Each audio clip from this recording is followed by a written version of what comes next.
Hello mga kaulam! Kakain muna kami ng inay na ring bulanglang niya na ari ay buko ng kalabasa, okra at malunggay na kanyang kinamatisan. Tapos, meron pa kaming sinaing na galunggong, ito ay 1 linggo na at lalong mas sumarap pa. Narinig nga pala ang inay sa bahay ngayon, hindi na siya natulog dahil kikitain muna ang mga apo bago siya umuwi ng Pilipinas. Mamayang gabi bibiyahe na siya.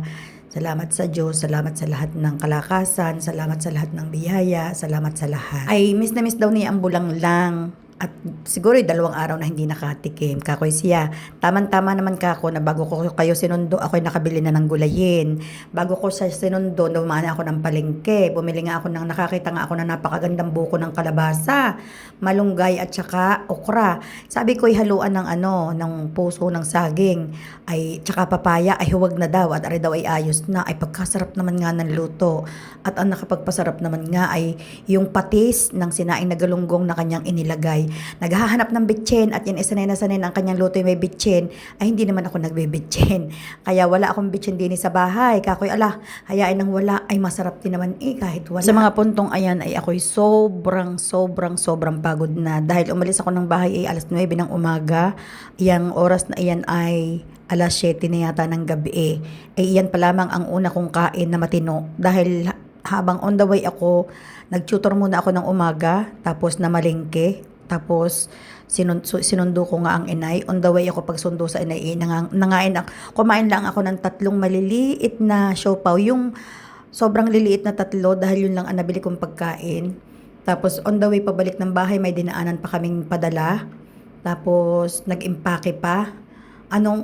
At pagkatapos ng pagkain namin ng inay na iyan, tsaka ko pa inayos ang kanya mga bagahe. At dahil nga nag-overweight na siya at ang dami pang ilalagay, ay nagdagdag ako ng 4 na kilo at nagbayad ako ng 100 dirham sa 4 na kilo. Bakit kapag uuwi, kala may kakaunti ang iyong dala, tapos pag natimbang, ay kabigat na. Kaya ang ginawa ko, yung isang maleta lamang ang dala ng inay at yung isa ay inilagay ko na sa box para medyo bawas ang timbang baga dahil ang box ay magaan lamang. Ang maleta itself, parang 5 kilos na yata ang maleta So, nag-box na lamang siya doon sa isa niyang bagahe.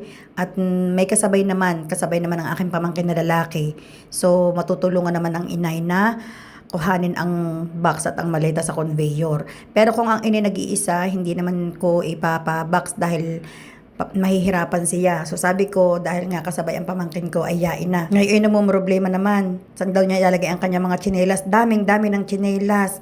Tsaka daw yung kanyang water bottle. Kakuyan kung dami ninyong gamit. Talaga namang kung lahat ay dadalhin, kung 30 kilos pa ang pwedeng idagdag ay di ako'y nakakain din ng masarap na bulanglang at alam naman ninyong inay, yan ay si bulanglang. Pagkakahirit ng aking kain mga kaulam, talaga namang walang katulad, walang kapare sa mundong ibabaw. Kaya lamang hindi pwedeng dumami ang kain at gabi. Kahit gustong gusto ko pa ako'y nakatingin sa kanin. Ang kanin namin pa'y nasunog at hindi naman sunog, tutong dahil napabayaan ko na.